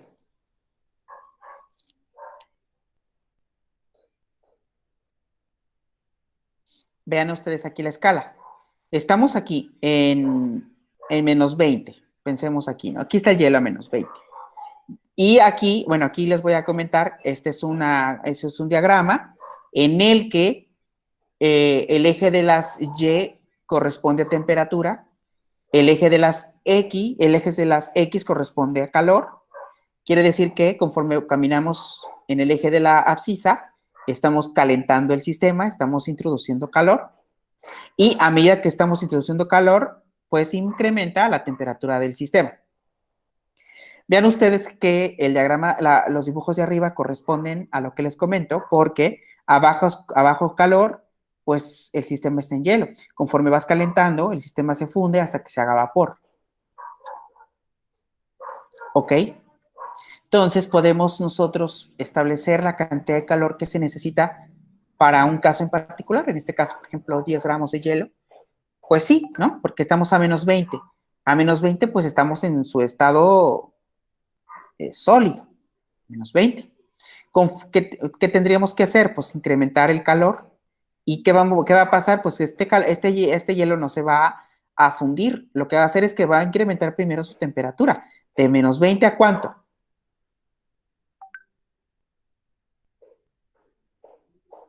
Pues hasta los 0 grados centígrados, ¿no? ¿Sí? Ahí está un primer calor. Y luego, ya que lo tengo en este punto, ¿qué va a pasar? Ya está en hielo a 0 grados centígrados. ¿Qué va a pasar? ¿Qué tiene que hacer? Va a haber un cambio de Hay que fase. considerar el cambio de fase. Entonces, aquí sería el segundo cálculo de calor, que es el calor por el cambio de fase. Ahí van 2 calores. Ya una vez que está todo el líquido, ¿qué tendríamos que hacer? Pues otra vez incrementar la temperatura, incrementarla, ¿hasta cuánto? Hasta los 100 grados. Hasta los 100 Hasta grados. los 100 grados. De hecho, aquí vean. De hecho, hay un punto, esta parte que es como una mesetita. Esta mesetita es como que no hay un incremento de temperatura. Si ustedes van de 0, más o menos, y van incrementando este calor asociado aquí, este calor de un punto a otro, corresponde al calor latente de fusión. Aquí dice, se incrementa el calor, pero no tenemos un incremento de temperatura. ¿Por qué no hay un incremento de temperatura? Porque aquí está sucediendo la fusión. ¿Ok? Acuérdense que la fusión se lleva a cabo sin incremento de temperatura. Es a la temperatura de fusión. Entonces ya estamos aquí ahorita, ya todo el hielo se fundió, ya está en estado líquido, pero estamos a 0. Ahora, ¿qué vamos a hacer? Pues seguimos calentando para que el agua ahora otra vez empiece a calentarse poco a poco, como el hielo aquí pasó, se empieza a calentar poco a poco, hasta llegar a ¿dónde? A los 100 grados centígrados. ¿Y aquí qué va a suceder otra vez? Aquí va a suceder Igual otro cambio de otro fase. calor por cambio de fase, de los 100 grados centígrados hasta ¿dónde? Pues esto va a seguir constante, porque este es un cambio de fase a través del calor latente de vaporización, donde no vemos un incremento de T. Y nos vamos a situar en este punto al final. Entonces, ¿cuántos cálculos hicimos? Hicimos 1, 2, 3, 4. ¿Sale, jóvenes?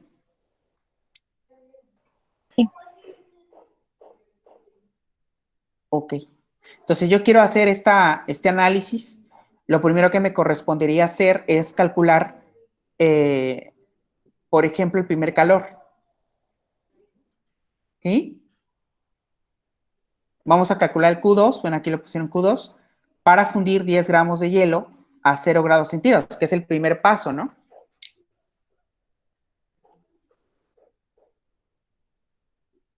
Permítanme, es que aquí me brinqué. Es este, disculpen.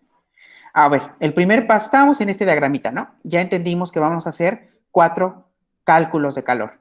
Para el primer caso, para el calor 1, que sería, ¿cuál sería? Pues pasar de los menos 20 grados centígrados a los 0 grados centígrados. Aquí todavía tenemos hielo. ¿Cómo sería el cálculo? Pues el calor sería igual a la masa del hielo por el calor específico de ¿quién? Del hielo, ¿se acuerdan que les dije que era aproximadamente la mitad que en su estado líquido? Por delta T. Entonces, que el calor 1 va a ser igual, estamos en esta primera fase, el calor 1 va a ser igual a los 10 gramos que queremos hacer, que están aquí, por 0.5 calorías por grado centígrado, que es el calor de calor específico del hielo, ya se dieron cuenta, es el mismo material, pero es otra fase, hielo, por la temperatura más alta menos la temperatura más baja, que en este caso son 0 menos 20. Aquí el calor, ¿cuánto nos da? 100 calorías. ¿Sí? Hasta ahorita lo que hemos hecho es calentar el sistema para que podamos pasar de menos 20 a 0, pero seguimos en hielo. Ahora lo que me decían, lo que sigue es ahora ya el proceso de fusión. Vamos a mantenernos en 0, pero vamos a fundirlo. Entonces el calor 2, que sería que es el calor de fusión, va a ser igual a la masa por el calor latente de fusión, que va a ser igual a los 10 gramos por el valor del calor latente de fusión, que son 80. Eso nos va a dar 800 calorías. ¿Y cuántos llevamos? Aquí llevamos 100 y en este llevamos 800. ¿Quién consumió más energía?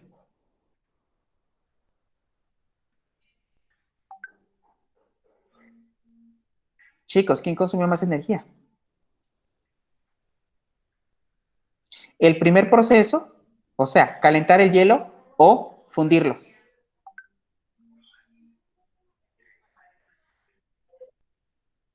Fundirlo.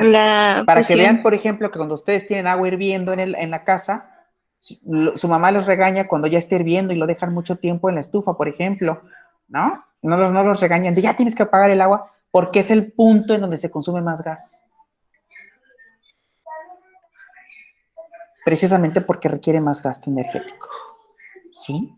Ok, pero si ustedes agarran la temperatura, ustedes agarran un termómetro, lo dejan ahí mucho tiempo en el agua, por ejemplo, ya está hirviendo el agua, ¿no? Está burbujeando y ponen el termómetro, no incrementa su temperatura, se mantiene en 100, pero ya está el proceso en cambio de fase, ahora vaporización. ¿Sí? Pues es muy importante. Bueno, ya tenemos el segundo calor, ahora nos vamos al tercer calor, que es ahora calentar el agua en su estado líquido desde los 0 hasta los 100 grados centígrados.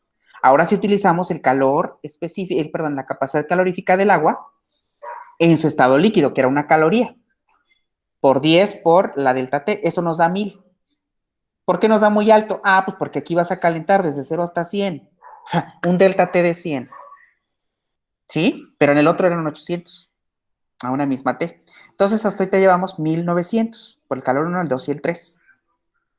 ¿Qué nos hace falta? Ahora ya nos hace falta el último cambio de fase, que es este. Entonces, ahí sería el calor latente de vaporización va a ser igual a la masa por... el calor de vaporización va a ser igual a la masa por el calor latente de vaporización, que eran 540 calorías por gramo. Eso nos va a dar 5400 calorías. Vean dónde se consume más energía, en la fusión o en la vaporización. Aquí lo tenemos, chicos. Aquí tienes 800 y aquí tienes 5400.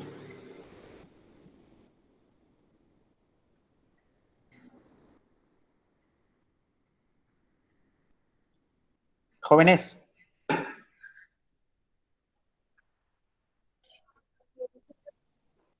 Bueno, seguirá siendo en el cambio de fase. Pero del estado gaseoso.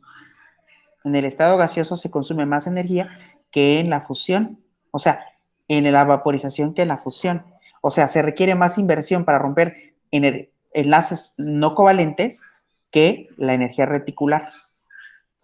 Total que si sumamos todos los calores, pues nos va a dar 7.300 calorías. Eso es lo que se consumiría, eso es lo que se requiere para pasar 10 gramos de agua en estado sólido a menos 20 hasta estado vapor a 100 grados centígrados.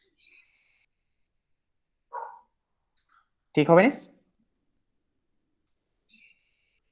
Ay, aquí se me sacó bien feo. Bueno, ahora a ver. Sí. Ok, ay, no puede ser, ya me lo acabo. Ok, bueno, ahora dice, viene un ejemplo 4. ¿Cuántos gramos de hielo a 0 grados centígrados se deben mezclar con 4 gramos de vapor para producir agua a 60 grados? ¿Cómo le harían?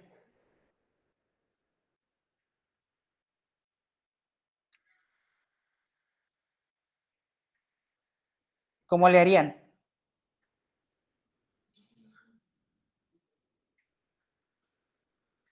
Ok, pasen de tarea. Ejemplo 5. 50 gramos de hielo se mezclan con 200 gramos de agua inicialmente a 70 grados centígrados. Encuentre la temperatura de equilibrio de la mezcla. ¿Cómo le harían?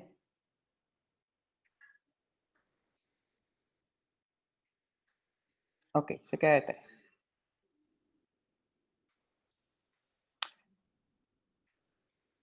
Ok, entonces el resumen de aquí es que ya aprendimos nuevos conceptos de caloría, kilocaloría y unidad térmica británica, ¿verdad? Eso depende si estamos en grados centígrados o en grados Fahrenheit.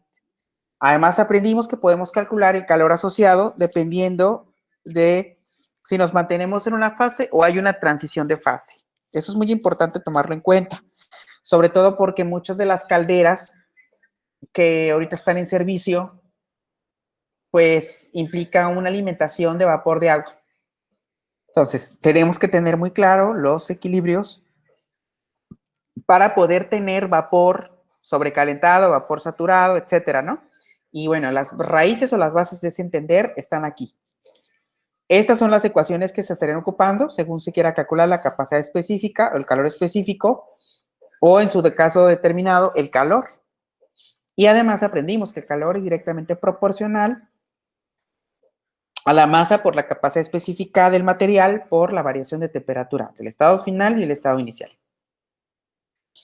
Y con esto podemos aplicar la ley cero de la termodinámica en principio con la conservación de la energía, ¿no? Tomando en cuenta que el cuerpo que se dio calor va a ser igual a la cantidad de calor que ganó el otro cuerpo cuando estos dos se encuentran en contacto. Y bueno, aquí está un resumen de fórmulas. ¿Dudas, jóvenes? Esto se los voy a, como no participan, pues ya, la verdad, ya, ustedes lo resuelven. Y ya, lo dejamos para la siguiente clase. ¿Dudas con esto? No. Creo que no. Está muy fácil, ¿verdad?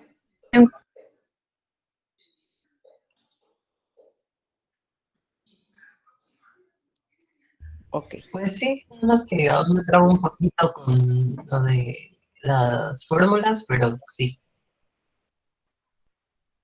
Sí, están un poquito, pero nada del otro mundo.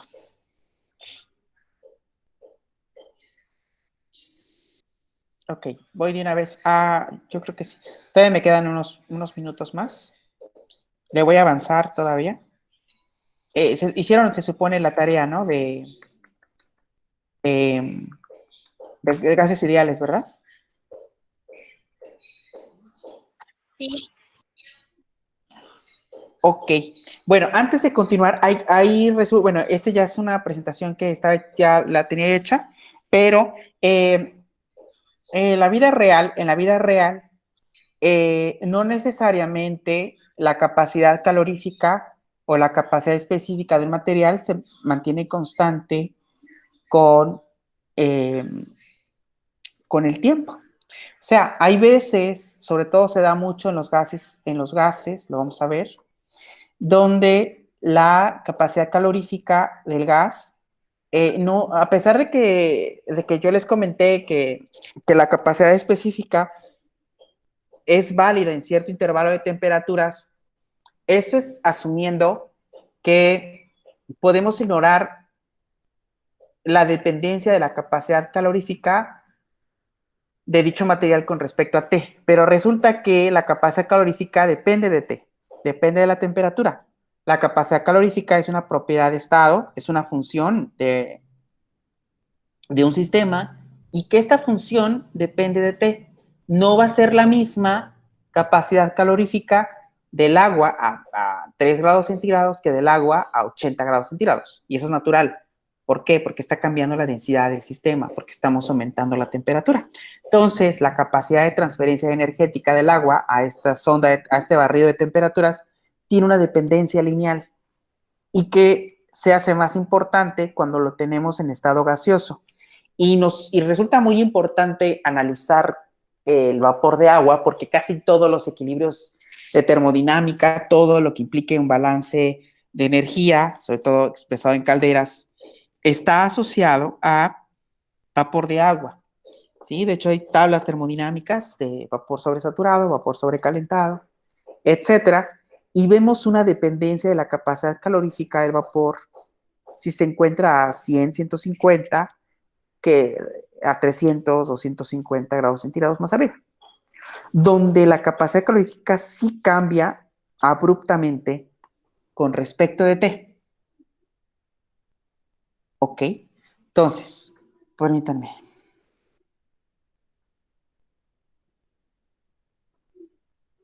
De una vez lo menciono porque ya la clase pasiva que viene, entro a gases ideales, entro a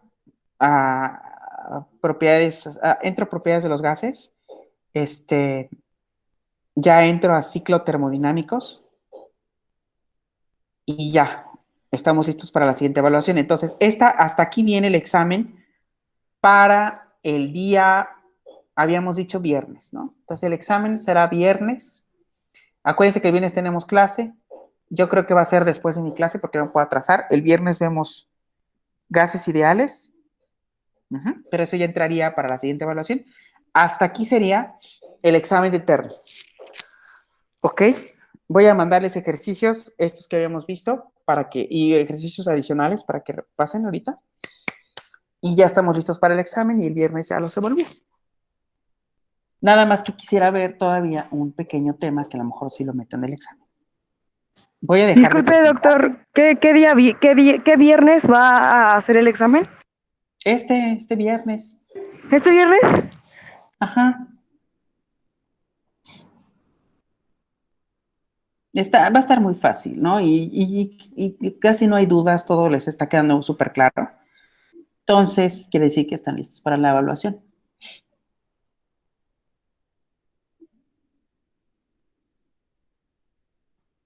Sí, pero ¿cómo sería lo del examen? Porque siento que está muy pesado tener que estar tomando fotos y subir y todo eso.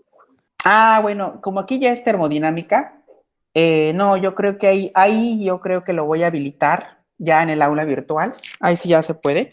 Es que yo quería hacer el otro examen de matemáticas en el aula virtual, pero eso de poner las funciones, se hace una movedera de cosas y queda horrible. Entonces yo me desesperé y por eso preferí hacerlo como la vez pasada, pero creo que tienen razones, pesado. Entonces yo creo que ahorita a lo mejor lo que voy a hacer es que va a ser mediante, el peor de los casos, un formulario de Google. El mejor de los casos es que sea en el aula virtual. Pero ya ahí van a hacer pura deducción, puro análisis, ¿no? Entonces ahí sí ya puedo poner enunciados y no me voy a tardar tanto haciendo ese examen. Entonces yo creo que va a estar en el aula virtual como un examen, como lo han hecho con otras asignaturas. Y ya para que les dé la calificación automática. Igual si nos pudiese permitir más tiempo del examen, o sea, que no solo fuera de horas limitadas, porque bueno, por ejemplo, con la doctora Alma que nos lo ha habilitado todo el día, se nos Ah, facilita por todo eso. A lo mejor no todo el día, pero más tiempo por lo que tenemos que estar analizando y resolviendo. bueno, nada más que si los... Está bien, les puedo dejar, ok, les puedo dejar más tiempo, pero va a estar un poco más complicado el examen. Si se la juegan así. Y si el viernes lo haríamos, sería ejemplos como los que hemos visto, los principales o teoría. No, va a venir de todo. Casi que de teoría, yo nunca pregunto teoría. Yo soy de los que me aplica la teoría. Entonces, por ejemplo, te puedo poner enunciados para que tú me digas si es verdadero o falso. O te puedo poner un problema, una deducción y tú tienes que llegar a la mejor conclusión de la deducción, y problemas. Ujú. Así sería. Y lo puedo dejar más tiempo si quieren, más tiempo, claro que sí, pero va a estar un poco más de pensar. O sea, yo les puedo dar más tiempo, pero así necesito que razonen un poquito más. Eh, Creo que está bien con el tiempo limitado. Si va a ser directamente en la plataforma, como hemos hecho otros exámenes, no hay tanto problema. Es que en el de matemáticas, bueno, yo siento que lo que más se nos dificultó, además, bueno, resolver los ejercicios nos dio el tiempo bien, pero todavía en lo que tomábamos las fotos y Eso fue lo convertíamos. que falló, sí, es cierto. Eso fue lo que falló. Es que yo ahorita estoy viendo en termodinámica. Es que a mí me interesaría ver las deducciones matemáticas de cómo, o sea, porque yo les voy a dar la respuesta, pero no quiero que sea una respuesta fortuita, no quiero que pase como en matemáticas, que te estoy revisando en matemáticas, muchos llegaron por ejemplo, a una función del dominio y veo el procedimiento y su procedimiento es claro que lo copiaron de otra persona, que así hizo el procedimiento y ese procedimiento no soporta de cómo llegaron a ese dominio. Entonces, si yo ahorita o sea, si yo ahorita en termodinámica les digo, nada más así contesten y sáquenlo, pues van a sacar un 8, pero no sé si refleje realmente lo que ustedes saben.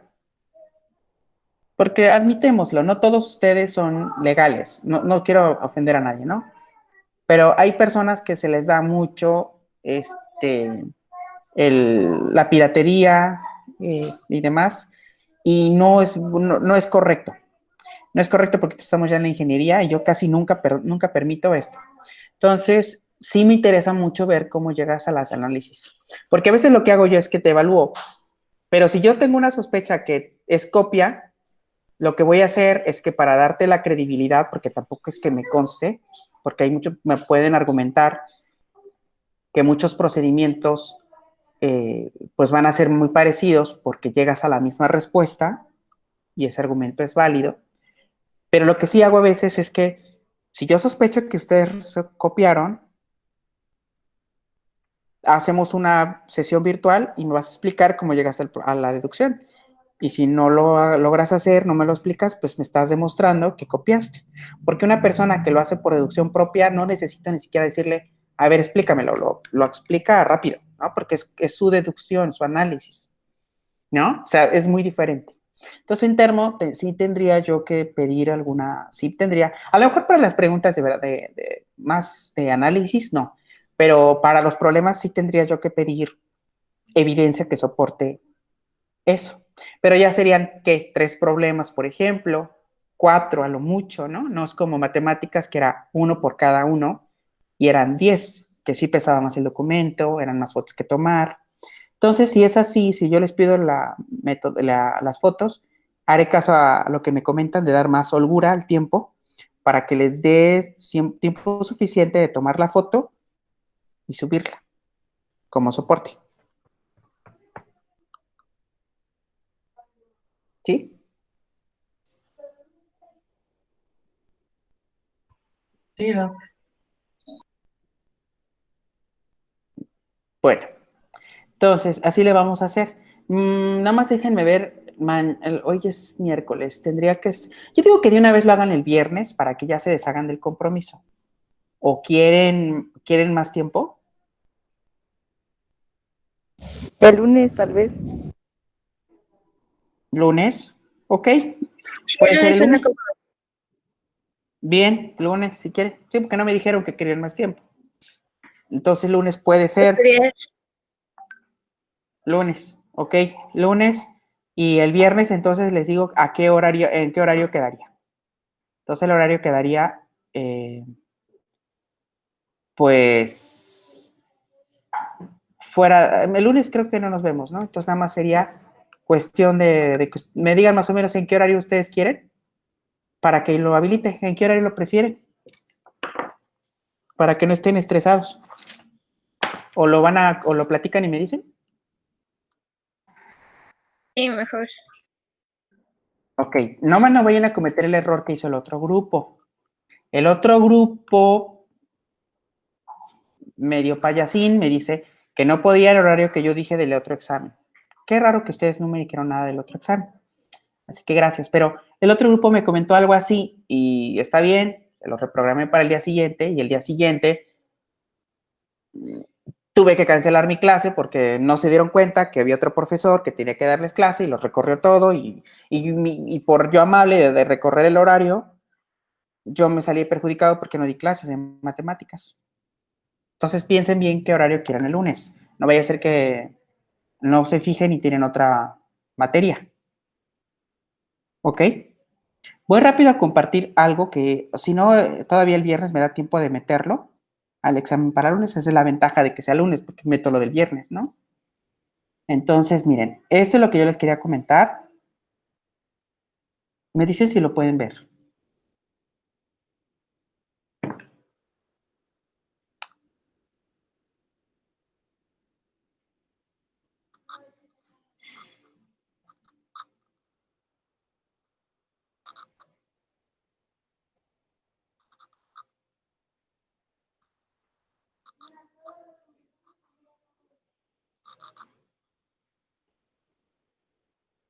¿Sí lo pueden ver? Sí.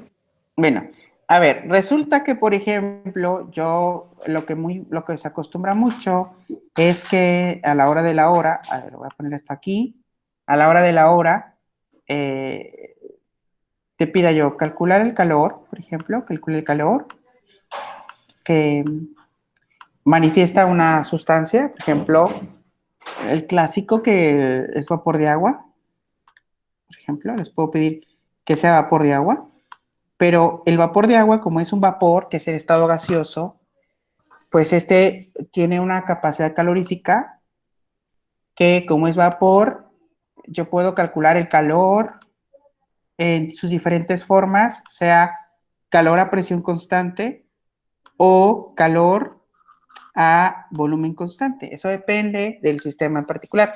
Esto lo voy a empezar a ver el día viernes.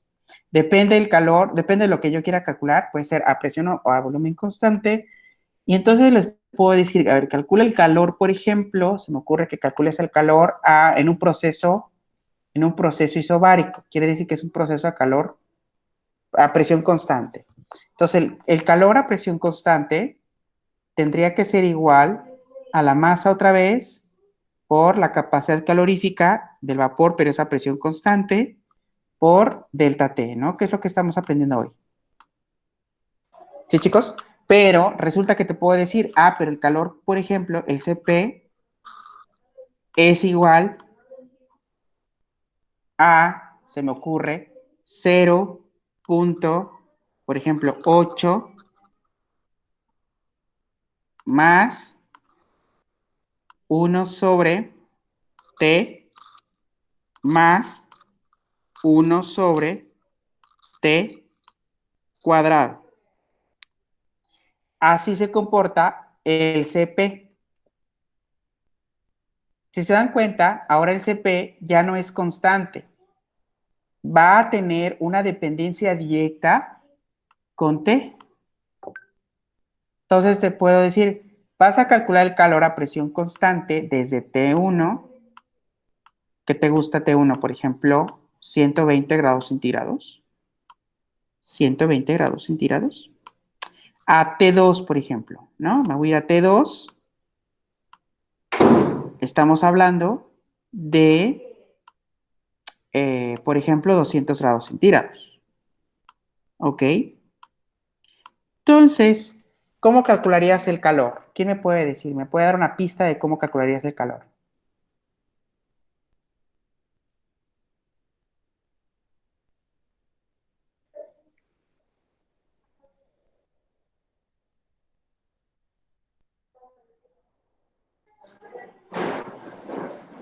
¿Me pueden dar una pista de cómo calcular el calor, por favor? Tendríamos que sacar T1 y después T2 y después T3 y sumarlo y ese sería el calor.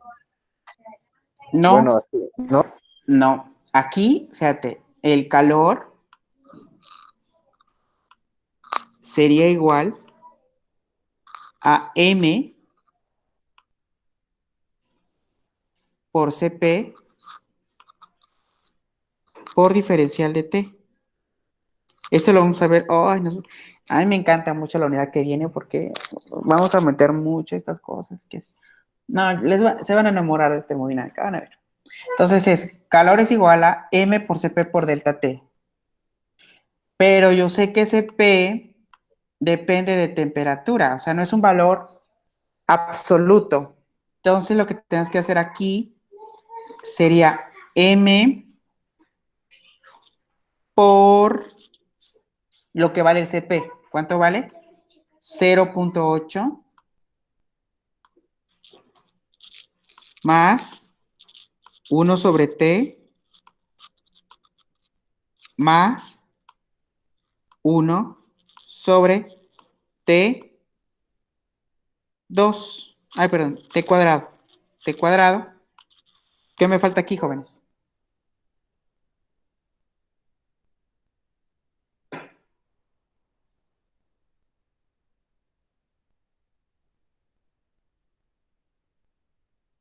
Delta T.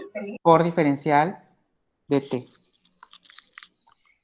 Como el Cp depende de T, es una dependencia de T, ¿qué tendría yo que hacer?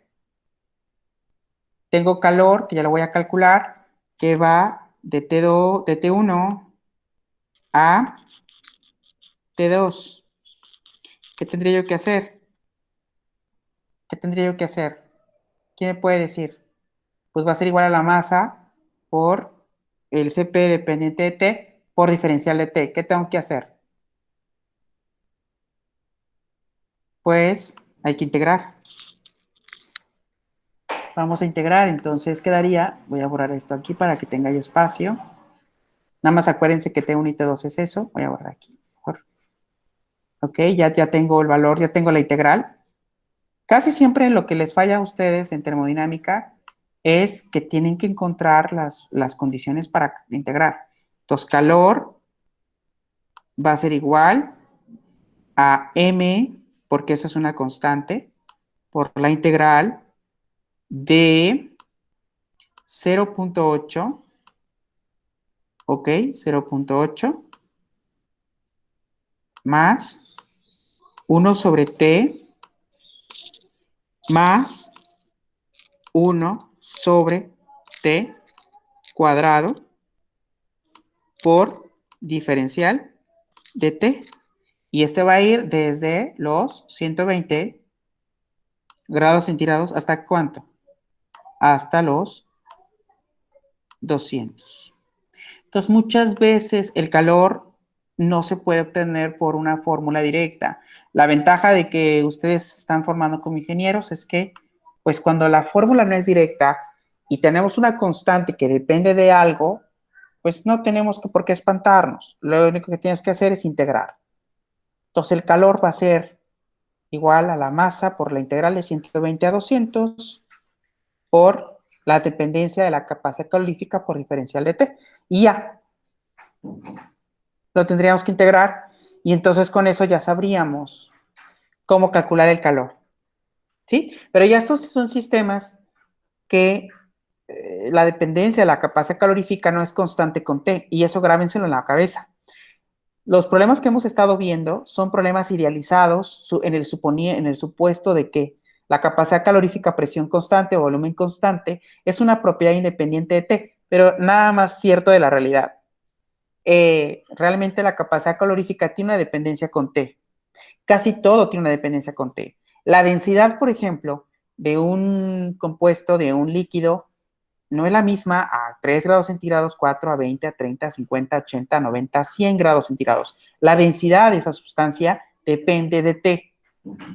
Sí es cierto que la densidad es una propiedad intensiva, pero es una propiedad que depende de T y de P. ¿Sí? Y entonces podemos conocer o poder calcular la propiedad de ese material, de ese compuesto, de ese sistema, pues conociendo la dependencia de la densidad en función de T, lo único que tendríamos que calcular es la integral. ¿Sí? Como en este caso. Como en este caso. Entonces, pero para que yo entre más a esto, bueno, integrales, pues es para ustedes regalado. Pero para que yo entre un poco más a detalle a dependencias, sobre todo más en gases, ya la próxima clase voy a entrar a gases ideales. Sí, voy a preguntar la tarea que me entregaron. Entonces, quien no conteste, pues no le voy a tomar en cuenta la tarea, porque la tarea no me importa si la hicieron bonita, me interesa que la tarea la entiendan. Y si no participan, anulo la tarea y acuérdense que vale 50%. Entonces sería tarea no entregada por si no participan. ¿Sí? Bueno, entonces le vamos a dejar hasta ahí. Estudien, por favor, para el día viernes. Vamos a ver ese tema y todavía el viernes, lo que vemos en ese tema, entra para el examen del día lunes. ¿Sale? Entonces al ratito subo ya los ejercicios para que se empiecen a poner a trabajar. ¿Sale, jóvenes? Sí, doc. Sí, doc. Ok. Bueno, entonces voy a dejar de grabar para que no me detenga mucho.